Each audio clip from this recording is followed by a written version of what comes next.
One thing I often do with sketchbooks is I work on several at one time.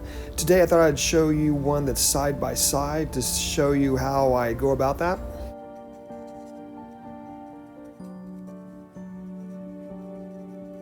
I started both these with very simple shapes. These are really made up landscapes out of my imagination. I've done so many from life that I feel pretty confident in my shapes and colors to be able to work intuitively.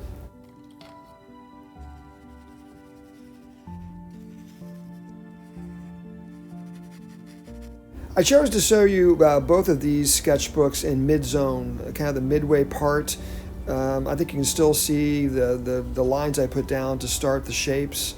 And when you look at art history, there's a lot of painters that aren't necessarily incredible drawers, but they have enough skill with shapes to start an image, and putting your color in can really bring about some pretty good things that kind of maybe mask some drawing shortcomings.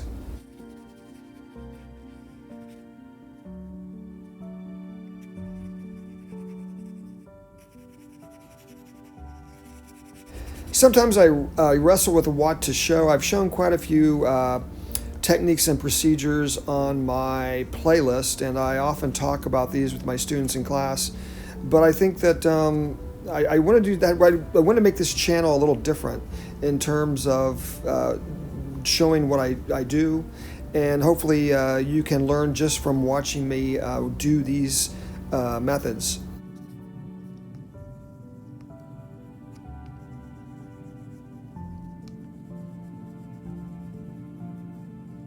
Almost everything I'm doing in this video today is working with shapes and lines. You can see the landscapes emerging, but in all honesty, it's just an arrangement of color, lines, and shape.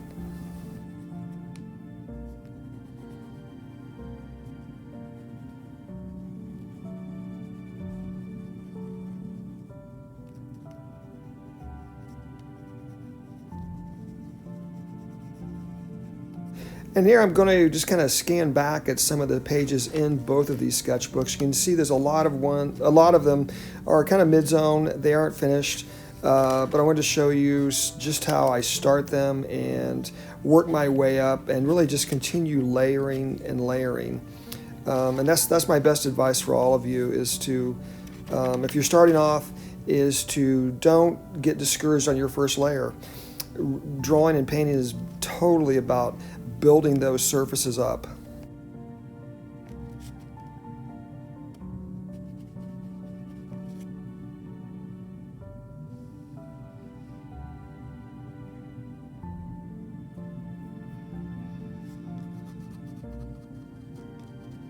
Sometimes I think we can think too much when we start a piece of work. A lot of times you just kind of let it flow. If you're stuck on any kind of block, just start making lines, start making movement, start making marks.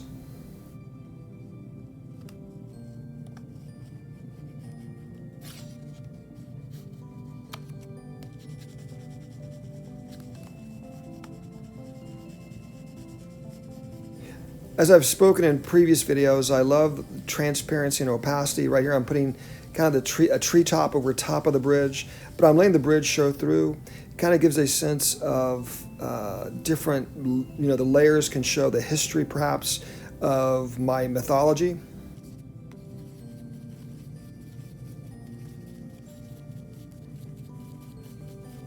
These places aren't necessarily real, but they're based on reality.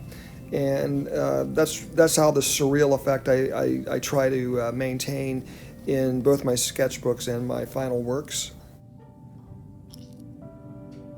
After I've gotten a lot of the acrylic and pastel down, I go back in with ink.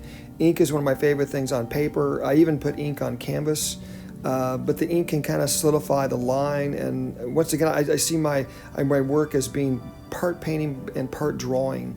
Most of my biggest influences in painting are artists that really utilize drawing techniques within the painting.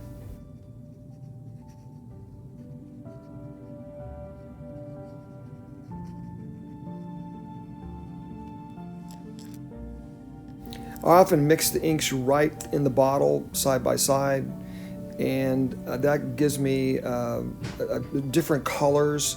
I don't like to use just the basic color straight out of the bottle. I like to kind of mix as much as I can.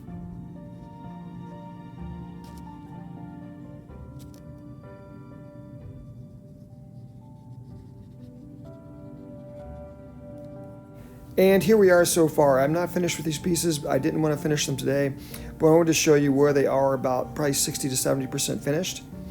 Anyway, I will see you the next time. Thanks for watching today.